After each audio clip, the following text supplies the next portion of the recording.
রসমালাই এমন একটা মিষ্টি, এইটা খেতে পছন্দ করে না এমন মানুষ মনে হয় খুব কমই আছে।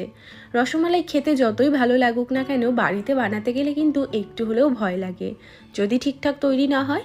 তবে আজকে যেভাবে আমি রসমালাইগুলো তৈরি করেছি, এইভাবে তোমরা যদি বাড়িতে একবার তৈরি করো তাহলে দেখবে আর কোনো সমস্যাই হবে না। একদম পারফেক্ট স্পঞ্জি রসগোল্লার থেকে শুরু করে পারফেক্ট মালাই এইভাবেই আমি বানিয়ে দেখিয়েছি, যাতে কোনো রকম সমস্যা না হয়। তাহলে চলো আর কথা না বাড়িয়ে একদম সফট স্পঞ্জি রসমালাইয়ের রেসিপিটা দেখে নেওয়া যাক। নমস্কার, আমি সুস্মিতা। আমার রান্নাঘরে সবাইকে স্বাগত জানিয়ে শুরু করছি আজকের রেসিপি। পারফেক্ট রসমালাই তৈরি করার জন্য সবার প্রথমে আমাদের পারফেক্ট একটা ছানা তৈরি করতে হবে। আর ছানাটা তৈরি করতে গেলে এখানে কিন্তু ফুল ক্রিম দুধেরই ব্যবহার করতে হবে, তাহলে ছানাটা কিন্তু খুব সুন্দর তৈরি হবে। তো আমি একটা কড়াইয়ের মধ্যে এখানে দিয়ে দিচ্ছি 1.5 লিটার পরিমাণে ফুল ক্রিম দুধ। আমি এখানে মাদার ডেয়ারির দুধটা ব্যবহার করছি, চাইলে তোমরা আমুলের দুধটা দিয়েও কিন্তু তৈরি করতে পারো। এইবার দুধটাকে আমাদের কিছুক্ষণ জাল করতে হবে। যতক্ষণ দুধটা গরম হচ্ছে ততক্ষণে আমি একটা বাটির মধ্যে নিয়ে নিচ্ছি 4 টেবিল চামচ ভিনিগার, আর দিয়ে দেব 4 টেবিল চামচ জল। ভিনিগার এবং জলের মিশ্রণটাকে সাইডে রেখে দেব। দুধটা যখনই এরকম ফুটতে শুরু করবে তখনই কিন্তু গ্যাসটাকে অফ করে দিতে হবে। গ্যাস অফ করে দেওয়ার পর 5 মিনিট মতো হাতা দিয়ে এইভাবেই নাড়াচাড়া করব, যাতে দুধটা বেশি গরম যেন না থাকে। 5 মিনিট মতো দুধটাকে এইভাবে আমি নেড়ে চেড়ে নিয়েছি। এখন অতিরিক্ত গরম ভাবটা কিন্তু কেটে গেছে। এবার এর মধ্যে আমি এই ভিনিগার মেশানো জলটা দিয়ে দেব, দিয়ে হাতা দিয়ে হালকা করে একটু নাড়িয়ে চাড়িয়ে নেব।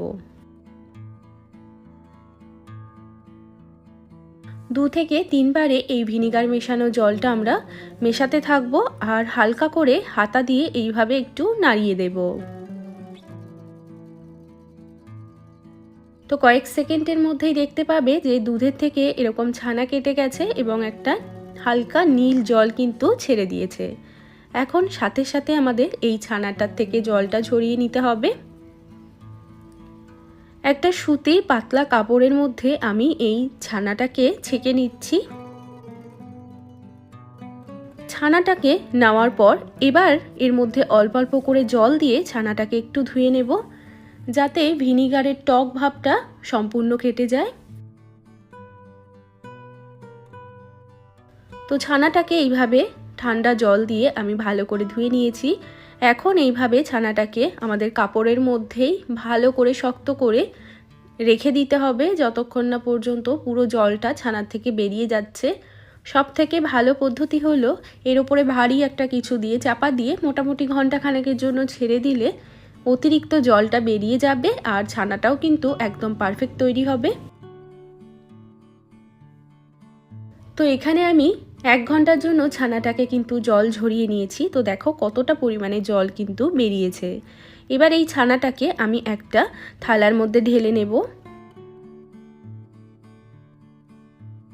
এবার হাত দিয়ে ছানাটাকে এইভাবে আমি ভেঙে নিচ্ছি, আর দেখো ছানাটা কতটা সফট তৈরি হয়েছে। ছানা যদি ভালোভাবে তৈরি না হয়, মিষ্টি কিন্তু কখনোই ভালোভাবে তৈরি হবে না। এবার আমাদের ছানাটাকে ভালো করে মেখে নিতে হবে। তো আমি এই ছানাটা মাখার সময় সামান্য একটু ময়দার ব্যবহার করব, যাতে ছানার বাইন্ডিংটা সুন্দর হয়। এখানে আমি কিন্তু সামান্য একটু ময়দা নিয়েছি, 1 টিস্পুন মতো ময়দা কিন্তু এখানে আমি দিয়েছি। ময়দাটা দেওয়ার পরে খুব ভালো করে হাত দিয়ে প্রথমে ময়দাটাকে মিশিয়ে নেব ছানার মধ্যে।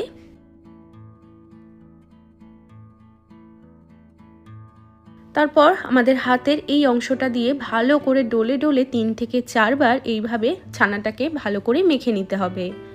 ছানাটা যত সফট এবং যত সুন্দর করে মাখা হবে, মিষ্টিগুলোও কিন্তু ততটাই সফট এবং সুন্দর তৈরি হবে। তো এখানে দেখো ছানাটাকে একদম মসৃণ করে মেখে নিয়েছি। যেই পদ্ধতিতে ছানা কাটা দেখালাম, এই পদ্ধতিতে বাড়িতে ছানা তৈরি করে দেখবে, একদমই সফট মসৃণ একটা ছানা কিন্তু তৈরি হবে। তো এবার এই ছানা থেকে তৈরি করে নিতে হবে আমাদের ছোট ছোট মিষ্টি। তো অল্প অল্প করে এই ছানা নিয়ে হাতের মধ্যে ভালো করে ডলে ডলে একদম গোল গোল করে মিষ্টিগুলো তৈরি করে নেব। এই ছানার মিষ্টি তৈরি করার জন্য হাতে কিন্তু কোনো রকম তেল, ঘি মাখানোর প্রয়োজন নেই, একদম পরিষ্কার হাতে এরকমভাবে একটু ডলে ডলে গোল গোল করে আমাদের মিষ্টিগুলো তৈরি করে নিতে হবে। মিষ্টিগুলো তৈরি করার সময় খেয়াল রাখতে হবে যাতে এই মিষ্টির গায়ে কোনো রকম ফাটল না থাকে। সেক্ষেত্রে যেটা হবে, আমরা যখন শিরার মধ্যে মিষ্টিগুলো ফোটাবো তখন কিন্তু মিষ্টিগুলো ভেঙে যেতে পারে। তো এখানে দেখো আমি একদম সুন্দর করে ছোট ছোট করে মিষ্টিগুলো তৈরি করে নিয়েছি। চাইলে তোমরা এগুলো আরও ছোট তৈরি করতে পারো, চ্যাপ্টা তৈরি করতে পারো, যে যেরকম ইচ্ছে সেরকম করেই কিন্তু এই রসমালাইয়ের মিষ্টিগুলো বানিয়ে নিতে পারবে। তো এখানে আমাদের সমস্ত মিষ্টিগুলো কিন্তু তৈরি করা হয়ে গেছে। এবার মিষ্টিগুলো ফোটানোর জন্য আমাদের একটা চিনির শিরা তৈরি করতে হবে।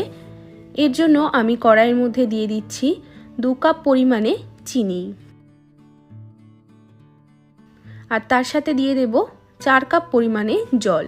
2 কাপ চিনি নিয়েছি, তার সাথে আমি 4 কাপ জল নিয়েছি। যতটা চিনি তার ডবল কিন্তু জল দিতে হবে। এবার গ্যাসের ফ্লেমটা একদম বাড়িয়ে দেব যতক্ষণ না চিনিটা পুরো গলে যাচ্ছে এবং শিরাটা টকবক করে ফুটছে। এখানে আমাদের কিন্তু কোনো রকম একতার দোতারের শিরা তৈরি করার প্রয়োজন নেই, শুধুমাত্র চিনিটা গলে যখন শিরাটা একদম টকবক করে ফুটবে ততক্ষণ পর্যন্ত আমাদের একটু অপেক্ষা করতে হবে। তো এখানে চিনির শিরাটা একদম টকবক করে ফুটছে। এবার আমরা এর মধ্যে একটা একটা করে মিষ্টি দিয়ে দেব। মিষ্টিগুলো দেওয়ার পরে কিন্তু এটা নাড়াচাড়া করবার কোনো প্রয়োজন নেই। এবার এটাকে ঢাকা দিয়ে একদম ঘড়ি দেখে 10 মিনিটের জন্য অপেক্ষা করব। গ্যাসের ফ্লেমটা কিন্তু হাই ফ্লেমেই রাখতে হবে। 10 মিনিট পর আমি এবার ঢাকাটা সরিয়ে নিচ্ছি। তো দেখো রসগোল্লাগুলো ফুলে ফুলে কিন্তু একদম ডাবল হয়ে গেছে। এখন হালকা হাতে রসগোল্লাগুলোকে একটুখানি নেড়ে চেড়ে দেবো। বেশি যদি এটাকে নাড়াচাড়া করতে যাই মিষ্টিগুলো কিন্তু ভেঙে যেতে পারে। তো এখানে আমাদের মিষ্টিগুলো একদম তৈরি হয়ে গেছে। অতিরিক্ত জাল করলে মিষ্টিগুলো কিন্তু শক্ত হয়ে যাবে। এখন গ্যাসটাকে অফ করে দেব। রসগোল্লা কতটা পারফেক্ট হয়েছে সেটা বোঝার জন্য একটা বাটির মধ্যে নিয়ে নিয়েছি নর্মাল জল। জলের মধ্যে দিয়ে দিলাম 2টো রসগোল্লা। এই রসগোল্লাটাকে ভালোভাবে রস চিপে যদি ছেড়ে দিই তাহলে আবারও কিন্তু আগের শেপ নিয়ে নেবে। আর ভালোভাবে রসগোল্লা যদি তৈরি না হয় সেক্ষেত্রে রসটাকে চিপে ছেড়ে দিলে রসগোল্লাগুলোও কিন্তু চ্যাপ্টা হয়ে যাবে। তো এখানে দেখো পুরো রসটাকে বার করে আবার জলের মধ্যে ছেড়ে দিচ্ছি, আর মিষ্টিগুলো কিন্তু ফুলে আবারও নিজের শেপ নিয়ে নিচ্ছে। এর মানেই হচ্ছে আমাদের রসগোল্লাগুলো কিন্তু একদমই স্পঞ্জি এবং পারফেক্ট তৈরি হয়েছে। তো সমস্ত রসগোল্লাগুলোই আমি রসের থেকে তুলে এই জলের বাটির মধ্যে নিয়ে নিচ্ছি। তো এখানে দেখো একটা রসগোল্লা তোমাদেরকে একটু ভেঙে দেখিয়ে দেব যে ভেতরে অসংখ্য জালিযুক্ত কত সফট এবং স্পঞ্জি একটা রসগোল্লা তৈরি হয়েছে। তো এইভাবে তোমরা যদি রসগোল্লাও বাড়িতে তৈরি করো তাহলে দেখবে একদম দোকানের মতো স্পঞ্জি রসগোল্লা কিন্তু খুব সহজেই বানিয়ে নিতে পারবে। তো দেখো অসংখ্য জালিযুক্ত ভেতরে দারুণ পারফেক্ট একটা রসগোল্লা কিন্তু তৈরি হয়েছে। অবশ্যই তোমরা এইভাবে রসগোল্লা বানিয়ে দেখবে, দারুণ রসগোল্লা কিন্তু খুব সহজেই তৈরি হয়ে যাবে। এবার এই রসগোল্লার থেকে ভালো করে রসগুলো চিপে চিপে একটা বাটির মধ্যে নিয়ে নেব। যখন আমরা এই রসগোল্লাগুলোকে দুধের মধ্যে জাল করব, এইভাবে রসটা চিপে তারপর দুধের মধ্যে জাল করলে রসগোল্লার ভেতরে কিন্তু দুধের যে রসটা সেটা একদম সুন্দরভাবে ঢুকে যাবে। আর যদি রসটা ভালোভাবে চিপে না দিই তাহলে কিন্তু ভেতরে রস থেকেই যাবে, সেক্ষেত্রে দুধটা ভালোভাবে ভেতরে ঢুকতে পারবে না। তো এখানে আমাদের সমস্ত রসগোল্লার রসটা চিপে নেওয়ার পরেও কিন্তু রসগোল্লাগুলো একদম গোল গোল হয়ে রয়েছে। এর মানেই হলো রসগোল্লাগুলো একদম স্পঞ্জি তৈরি হয়েছে। তো তোমরাও বাড়িতে এই পদ্ধতিতে খুব সহজেই কিন্তু স্পঞ্জি রসগোল্লা বানিয়ে নিতে পারবে। তো আমাদের রসগোল্লাগুলো কিন্তু একদম রেডি। এবার আমাদের রসমালাইয়ের জন্য মালাইটা বানিয়ে নিতে হবে। এর জন্য কড়াইয়ের মধ্যে আমি দিয়ে দিচ্ছি অল্প একটু জল দিয়ে তারপর দুধটা জাল করলে কিন্তু কড়াইয়ের নিচে দুধটার লেগে ধরে না। এখন আমি এর মধ্যে দিয়ে দেব 1 লিটার পরিমাণে গরুর দুধ। এখানে আমি প্যাকেটের দুধ ব্যবহার করছি, চাইলে তোমরা নর্মাল গরুর দুধও ব্যবহার করতে পারো। তার সাথে দিয়ে দিচ্ছি ফ্লেভারের জন্য 2টো এলাচ। এবার দুধটাকে একটু গরম করে নিতে হবে। দুধটা ভালোভাবে গরম হয়ে যাওয়ার পর এখন এর মধ্যে আমি দিয়ে দেব 2 টেবিল চামচ গুঁড়ো দুধ। গুঁড়ো দুধ দিলে এই মালাইয়ের টেস্টটা খুবই ভালো লাগবে। আর যখন দুধটা পুরোপুরি গরম হয়ে যাবে তারপর যদি গুঁড়ো দুধটা মেশানো হয় তাহলে গুঁড়ো দুধটা কিন্তু খুব ভালোভাবেই মিশে যায়। গুঁড়ো দুধটা ভালোভাবে মিশে যাওয়ার পর এখন এর মধ্যে আমি দিয়ে দেব স্বাদ মতো চিনি। রসমালাইয়ে কিন্তু অতিরিক্ত মিষ্টিটা ঠিক ভালো লাগে না, তাই জন্য এখানে আমি 3 টেবিল চামচ চিনি দিলাম। চাইলে তোমরা একটু বাড়িয়ে কমিয়ে চিনিটা এখানে অ্যাড করতে পারো। চিনিটা দেওয়ার পর ভালোভাবে দুধের সাথে নেড়ে চেড়ে মিশিয়ে খুব ভালো করে দুধটাকে জাল করে নেব। তো এখানে দেখো দুধটাকে কিন্তু খুব ভালো করে বেশ ঘন করে জাল করে নিয়েছি। আগে দুধটাকে ঘন করে জাল করে নিয়ে তারপরেই কিন্তু মিষ্টিগুলো অ্যাড করতে হবে, না হলে মিষ্টির সাথে দুধটা কিন্তু বেশিক্ষণ জাল করা যাবে না। এখন পুরো রস চিপে নেওয়া রসগোল্লাগুলো এই দুধের মধ্যে দিয়ে দেব। দুধের মধ্যে দেওয়ার পরে 5 মিনিটের জন্য দুধের সাথে খুব ভালো করে মিষ্টিগুলোকে ফুটিয়ে নেব।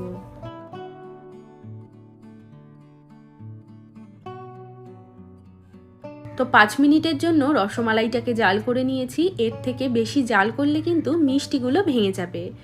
এর জন্য আমাদের 5 মিনিটই এই রসগোল্লাগুলোকে জাল করতে হবে। এখন আমি গ্যাসটাকে অফ করে দেব।